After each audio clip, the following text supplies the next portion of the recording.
Hello friends, मैं Mithilesh Kumar Dubey marvellous coaching पांडवा मोड़ के वीडियो क्लास में आप सबों का स्वागत है।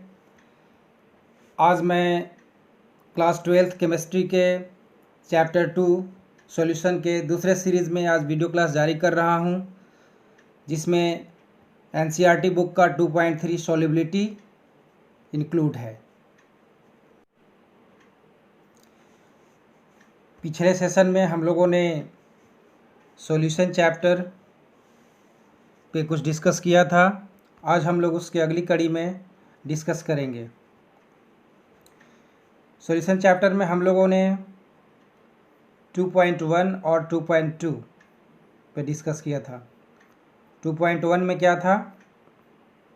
टाइप्स ऑफ सॉल्यूशन, हम लोगों ने इस पे भी डिस्कस किया था। और 2.2 में था एक्सप्रेसिंग कंसंट्रेशन ऑफ सॉल्यूशन। अब हम लोग इसकी अगली कड़ी में 2.3 में सॉल्युबिलिटी पे डिस्कस करेंगे। ये रहा आपका सॉल्युबिलिटी 2.3। सॉल्युबिलिटी में क्या है? इसका हिंदी होता है विलेयता। आप देख सकते हैं स्क्रीन पे, solubility of a substance is its maximum amount that can be dissolved in a specified amount of the solvent at a specified temperature, and it depends upon the nature of solute and solvent as well as temperature and pressure. Let's consider the effect of these factors in solution of solid or liquid in a gas. अब इसमें करना क्या है? Solubility विलेयता क्या है? जैसे कि हम किसी भी चीज़ को सॉल्वेंट में सॉल्यूट को डालेंगे, घुलाएंगे उसको, तो उसमें कितना घुलेगा वो इसमें हमको अध्ययन करना है। मान लेते हैं हम लोगों के पास सॉल्वेंट गिवन है। अब इसमें हम सॉल्यूट डाल रहे हैं ऊपर से। अब इसमें सॉल्यूट की कितनी मात्रा हम इसमें डाल रहे हैं, कितना इसमें डिज़ोल्व करेगा, और एक समय आएगा कि वो डिज़ोल्व नहीं कर पाएगा। तो यही डिफरेंट कंडीशन, अगर इसमें हम टेम्परेचर बढ़ाते हैं तब इसमें इसकी जो सॉल्युबिलिटी है, विलेयता, इसमें घुलने की इसकी जो दर है वो कम होगी या बिल्कुल नहीं होगी। ये इफ़ेक्ट जो होगा टेम्परेचर का और प्रेशर का, इसमें हम लोगों को स्टडी करना है। अब हम लोग आगे देखते हैं कि आखिर ये सॉल्युबिलिटी है वो लिक्विड में होना है, तो सॉलिड इन ए लिक्विड हम लोग टर्म को पढ़ेंगे। सॉलिड इन ए लिक्विड, तो every solid does not dissolve in A given liquid. हम अगर बात करते हैं तो जो भी हमारे पास सॉलिड यदि रहेगा उसको यदि हम लिक्विड में डालते हैं तो कोई ज़रूरी नहीं है कि वो डिजोल्व करेगा। ये उसकी पोलैरिटी पर डिपेंड करता है। जैसे सपोज़ हम लोग शुगर लेते हैं, हम लोग साल्ट लेते हैं, सोडियम क्लोराइड, और उसको हम लोग वाटर में डिजोल्व करते हैं। It is written here. तो क्या वो घुलेगा वाटर में? तो जी हाँ, बिल्कुल घुलेगा। लेकिन अगर वही हम नेप्थलीन में ले लेते हैं, अगर वही हम बेंजीन ले लेते हैं तो उसमें नहीं घुलेगा। आगे यहाँ दिया हुआ है, एंथ्रासिन में ले लेते हैं तो नहीं घुलेगा।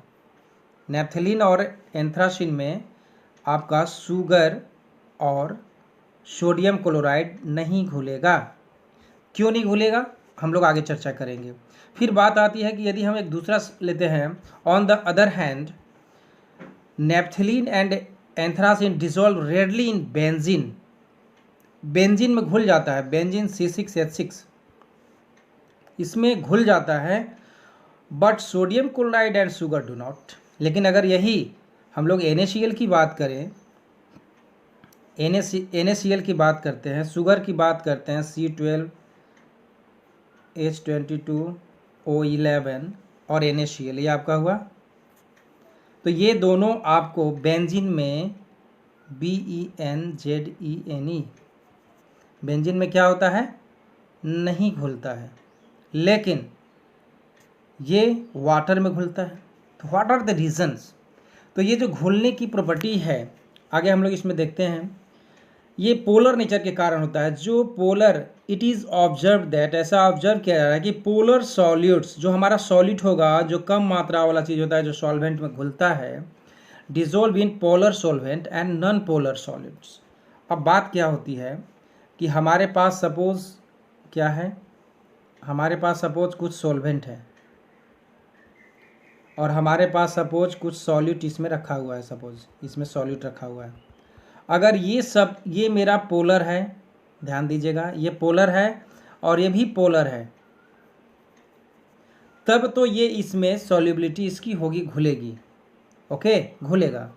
लेकिन यदि ये पोलर है और ये नॉन पोलर, यदि ये नॉन पोलर हो जाता है, नॉन पोलर हो जाता है तो इसमें नहीं घुलेगा,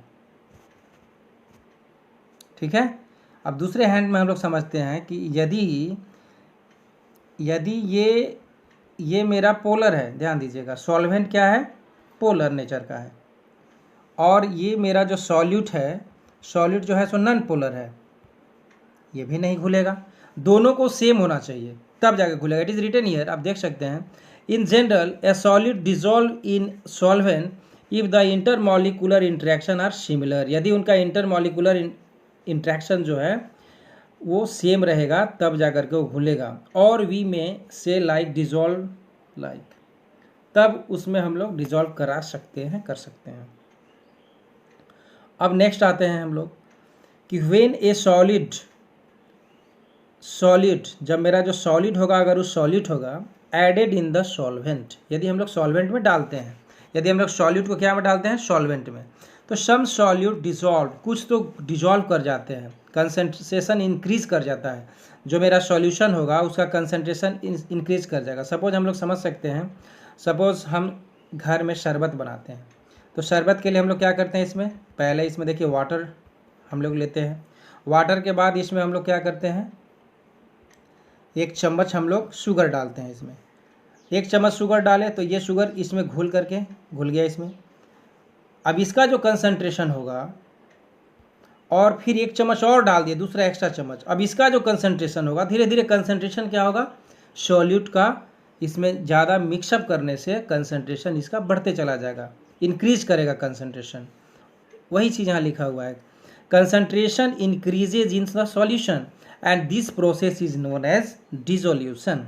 आप लोग इसको डिफाइन लिख सकते हैं कि डिसोल्यूशन क्या है, तो जब हम सॉल्यूट पार्टिकल को ऐड करते जाते हैं सॉल्वेंट में, तो जब सॉल्यूशन का जब सॉल्यूशन का इंक्रीज करते जाता है कंसंट्रेशन, तो इसी प्रोसेस का नाम है डिसोल्यूशन, ठीक है।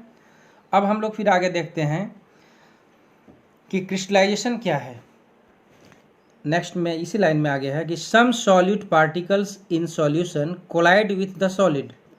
अब वो उसके सॉल्यूशन के अंदर का जो पार्टिकल है वो कोलाइड करता है, टक्कर करता है, कोलाइड मीन्स टक्कर करना, the solid and particles and get separated by out of the solution, और उसे सॉल्यूशन से उसको बाहर निकाल लिया जाता है। तो इस प्रोसेस का नाम है क्रिस्टलाइजेशन, उसको क्रिस्टलाइजेशन किया जाता है। ये कैसे संभव है, सपोज हम लोगों ने NaCl को हम लोगों ने वाटर में घुलाया, अब कुछ देर के बाद उसको हीट करने के बाद वाटर जो है जो कि वेपर बन के उड़ जाएगा, उसमें जो बच जाएगा, तो वो प्रोसेस क्या हो गया, क्रिस्टलाइजेशन। अब लेकिन इसमें बात आती है कि अ stage reached when the two process occurs at the same rate, यदि दोनों ये प्रोसेस जो है जो कि सेम रेट में हो रहे हो, तो under these conditions number of solute particles going into solution, तो जो सॉल्यूट पार्टिकल में जो सॉल्यूशन जाएगा वो इस टाइप का होगा, और उस इक्विलिब्रियम को डायनेमिक बोलेंगे, क्योंकि उसमें हम जो सॉल्यूट ऐड करेंगे, सॉल्वेंट ऐड करेंगे, उससे हमको सॉल्यूशन मिलेगा, और फिर बैक जाइए कि उसी सॉल्यूशन से फिर सॉल्वेंट और सॉल्यूट भी हम अलग कर सकते हैं, okay. At this stage the concentration of solid solution will remain constant, और इसका जो सॉल्यूशन का जो कंसंट्रेशन होगा वो ये हो जाएगा कांस्टेंट हो जाएगा, ना घटेगा ना बढ़ेगा, this is constant term, okay.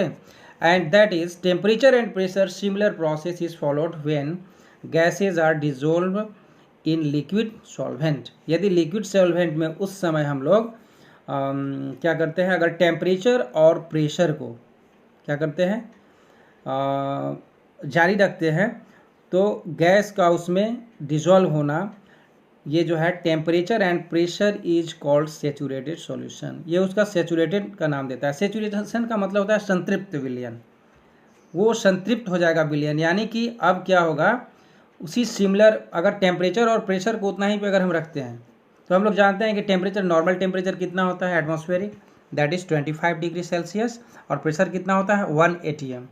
तो ये हमेशा वायुमंडल में ये बने रहते हैं। तो इसी पे अभी बात हो रही है कि इस टेम्परेचर और इस प्रेशर पे यदि सॉल्यूट घुल गया पूरा टोटल, तो वो सेचुरेटेड हो जाता है, अब उसमें और नहीं घुलता है। और कुछ ऐसे भी सॉल्यूशन होते हैं जो कि अनसेचुरेटेड होते हैं, जब हम लोग टेम्परेचर को बढ़ाएंगे तो वो और घुलते जाएगा। तो इस यहाँ पे है कि the solution which is in dynamic equilibrium with dissolved solute, maximum amount solute dissolved in given amount of solvent, thus the concentration of the solute in such a solution is its solubility। ये solubility का definition है, आप यहाँ से इसको note कर सकते हैं, ये solubility कहलाता है। अब हम लोग आगे देखते हैं कि आखिर ये डिपेंड किस पे करता है। क्या कोई भी चीज़ अगर सॉल्युबिलिटी हो रही है उसमें, सॉलिड को यदि हम लिक्विड में घुला रहे हैं, तो क्या डिपेंड करता है, इफेक्ट कुछ करता है उसका टेम्परेचर। तो सबसे पहले हम लोग देखेंगे इफेक्ट ऑफ टेम्परेचर। तो यदि हम टेम्परेचर को बढ़ाते हैं तो क्या और घुलेगा, सॉल्युबिलिटी उसकी बढ़ेगी। तो the solubility of a solid in liquid is significantly affected, जी हाँ, प्रभावित करता है, और जब हम लोग टेम्परेचर को चेंज करते हैं।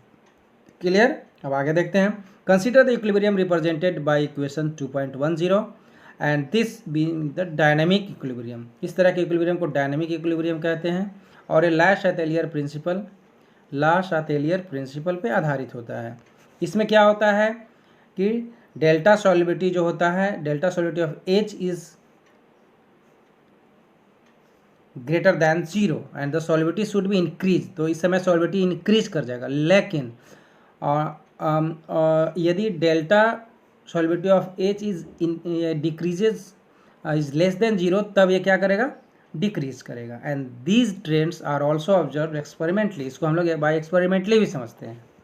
तो टेम्परेचर क्या हुआ, जब सॉलिड को, यदि मेरा सॉलिड अगर सॉल्यूट रहेगा और उसको हम लोग डिजॉल्व कराते हैं किसमें, लिक्विड में, तो टेम्परेचर उसको प्रभावित करता है, और टेम्परेचर बढ़ाते हैं तो उसकी सॉल्युबिलिटी क्या होगी, बढ़ेगी। क्लियर। अब हम लोग आगे आते हैं इफेक्ट ऑफ प्रेशर। तो प्रेशर का यहाँ पर सीधा बोल दे रहा है कि pressure does not have any significant effect on the solubility of solid in liquid. यदि आप सॉलिड को लिक्विड में घुलाते हो तो प्रेशर कोई इफेक्ट नहीं करता है, तो ये अनइफेक्ट होता है। और ये बोल रहा है कि यदि it is so because solid and liquid are highly incompressible, क्योंकि हाईली इनकम्प्रेसिबल होते हैं सॉलिड और liquid, and practically remains unaffected, या अनइफेक्टेड रहता है, इसका कोई चेंज नहीं होता है। तो हम लोगों ने देखा solubility of solid in liquid. अब दूसरा टर्म है मेरा solubility of a gas in a liquid.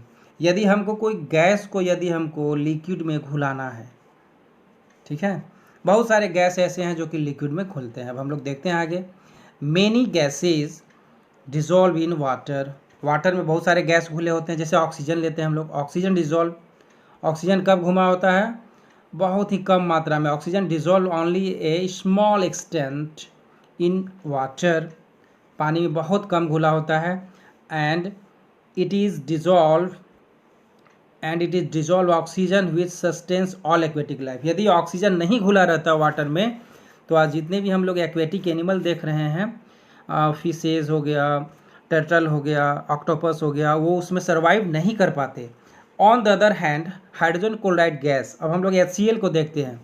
HCl भी जो है वाटर में हाईली सोल्यूबल होता है, दिया यहाँ देखिए दिया हुआ है, highly HCl is highly soluble in water.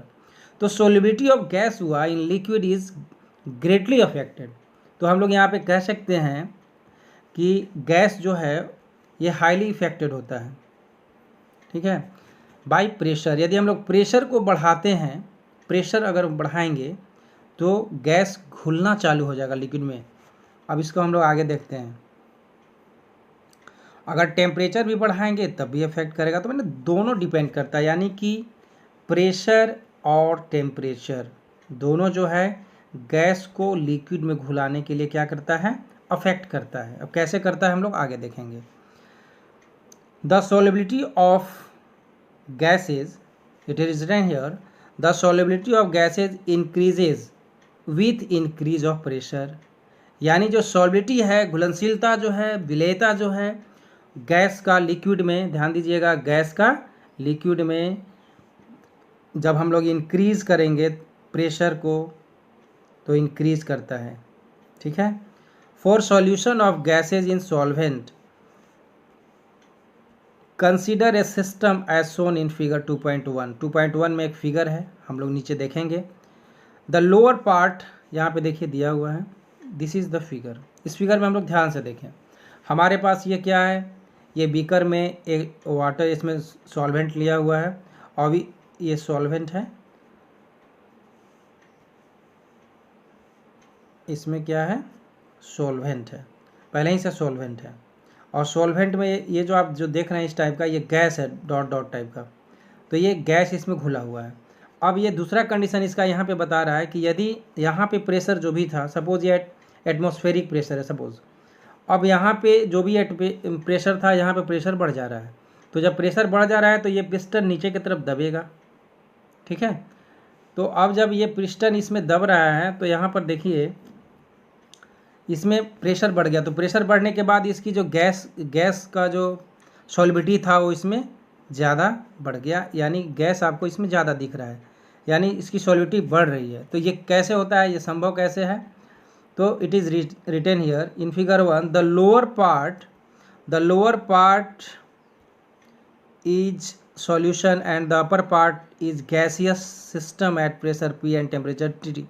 Assume this system to be in a state of dynamic equilibrium। तो यह डायनेमिक इक्विलिब्रियम का एक उदाहरण है। अब हम लोग दूसरा में देखते हैं सेकंड में कि this will increase the number of gaseous particle per unit volume solution and also the rate of the gaseous particles are striking the surface of the solution enter it and the solidity of the gas increases. आप यहाँ देख सकते हैं कि second का B figure में जो है, इस फिगर में गैसों के मॉलिक्यूल्स की संख्या अधिक दिख रही है और ये इसमें ज़्यादा घुला हुआ है। ये डिपेंड करता है कैसे, तो ये सॉल्युबिलिटी के इंक्रीज़ करने के कारण। The solubility of gas will increase and new equilibrium is reached. अब इसका इक्विलिब्रियम अलग होगा, दूसरा वो डायनेमिक से अलग। And an increase in temperature in the pressure of gas above the solution and the solubility increases। मतलब फाइनली हम लोग बात करें तो जब हम लोग टेम्परेचर और प्रेशर को बढ़ाते हैं या घटाते हैं तो सॉल्युबिलिटी किसका, गैस का लिक्विड में घटता या बढ़ता है। मैंने बढ़ाएंगे तो बढ़ेगा, उसको घटाएंगे डिक्रीज करेंगे तो घटेगा। अब यहाँ पे हेनरी एक साइंटिस्ट थे। Henry was the first to give the quantitative relation. अब कितना इसमें जो है सो कि क्या मात्रा होगी घुलने की, सॉल्युबिलिटी क्या बढ़ेगी, तो ये हेनरी ने इस चीज़ को क्लियर किया।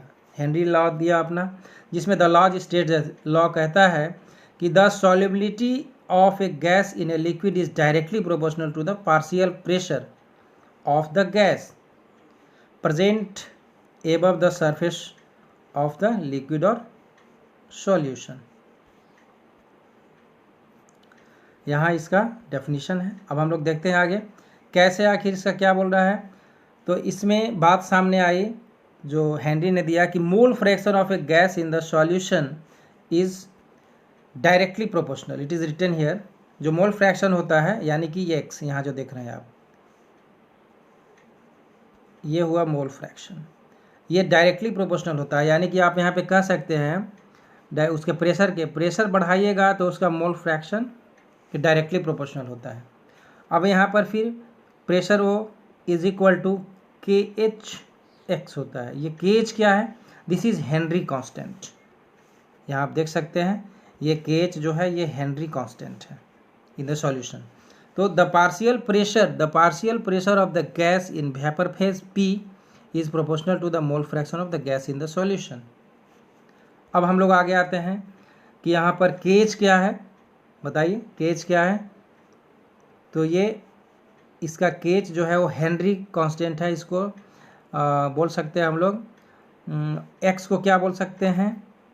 Mole fraction. पी को क्या बोल सकते हैं? तो पी मेरा वेपर फेज का प्रेशर है। ठीक है, अब आगे आइए। डिफरेंट गैसेज, यदि हमारे पास अलग अलग गैसेज हैं तो उसका सबका यहाँ पे अलग अलग होगा। कैसे होगा ये देखिए। हमारे पास सपोज हीलियम गैस है तो इसका हेनरी लॉ कांस्टेंट क्या बताता है? सॉलिबिलिटी इसकी हेनरी की जो है इसका केज का वैल्यू है हीलियम का, जब टेम्परेचर 293 केल्विन होगा तो ये 144.97। दूसरा हाइड्रोजन H2 का, नाइट्रोजन का, ऑक्सीजन का सब दिया हुआ है, ऑक्सीजन O2 का। फिर इसमें आर्गन है CO2, formaldehyde, methane, vinyl chloride, ये सब का यहाँ पर केज का मान दिया हुआ है फॉलोइंग टेम्परेचर्स पे। अब हम लोग आगे देखते हैं, आप इस टेबल के माध्यम से समझ सकते हैं। नेक्स्ट है आखिर इसका एप्लीकेशन का यूज़ क्या है। हेनरी ने जो लॉ दिया या फिर जो गैस का लिक्विड में जो सॉल्युबिलिटी है इसका हमारे जनरल लाइफ में क्या इसका यूज़ है। तो Henry law find several applications, बहुत सारे एप्लीकेशंस इसने दिए जिसमें कि इंडस्ट्री में, बायोलॉजिकल फेनोमेनन में इसका काम आता है, जिसमें हम लोग कुछ अभी इम्पोर्टेंट जो है सबसे पहले देखते हैं कि to increase the solubility of CO2। CO2 का सॉल्युबिलिटी इंक्रीज होता है सॉफ्ट ड्रिंक में मिलाने में, सोडा वाटर में। सॉफ्ट ड्रिंक जो हम लोग जैसे कोका कोला, पेप्सी हो गया, थम्स अप हो गया, जो भी सॉफ्ट ड्रिंक्स होते हैं या सोडा वाटर होता है, उसमें आप देखें कि बॉटल में, इसका ऊपर में बॉटल जब पैक रहता है इसमें कुछ जगह को खाली छोड़ के नीचे इतना दूर में पैक रहता है पूरा आपका लिक्विड, जो भी इसके अंदर कोल्ड सॉफ्ट ड्रिंक है या सोडा वाटर, जो भी इसको बोलिए आप। अब इसमें जो जगह खाली है, ये जगह खाली में प्रेशर को एडजस्ट करने के लिए इसमें बाय प्रेशर जो है CO2 को घुलाया जाता है। अगर प्रेशर इसमें अगर ज़्यादा देते हैं तो CO2 घुला रहता है।